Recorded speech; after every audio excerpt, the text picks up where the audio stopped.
Our project explored migration patterns during the COVID-19 pandemic. We used data from the US Postal Service, which shows change of addresses on a zip code level basis. We then merged this database with census population information from before the pandemic in order to show both total flows and total flows per capita. At the top, our first visualization shows these trends on a major metropolitan area basis. On the left, you can see these trends on a by year basis, so total flows per capita by city.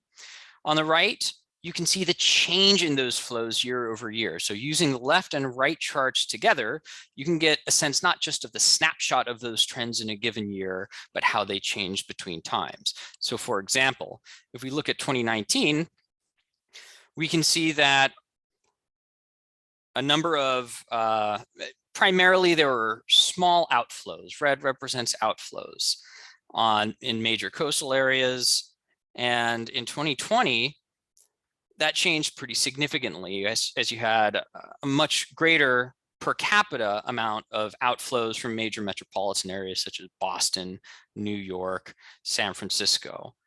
Then in 2020, you can see that some of those patterns reversed. Comparing that with the chart on the right, you can get a more immediate snapshot of how those trends in 2020 compared to those trends in 2021. Next, we looked at some of this information on a state level.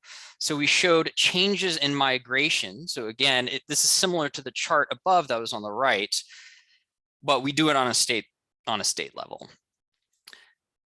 So here we can see that in 2021 compared to 2020, you had greater outflows in larger populous states such as California and Texas. We also show this change of address information on a state level basis, but ranked by in a bar chart as opposed to encoded on a map.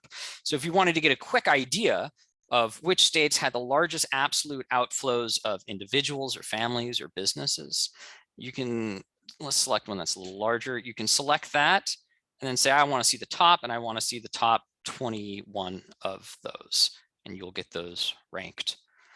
Lastly, to get a sense of how these migration patterns change between years on an aggregate basis for the US, we show the total number of moves for business, family, individual, change of addresses, as well as temporary versus permanent change of addresses year over year. So some trends you can observe is permanent change of addresses increase from 2018 to 2020 and decline slightly in 2021. The reason 2022 data is so low is, of course, because we only have information for part of the year through February in this case.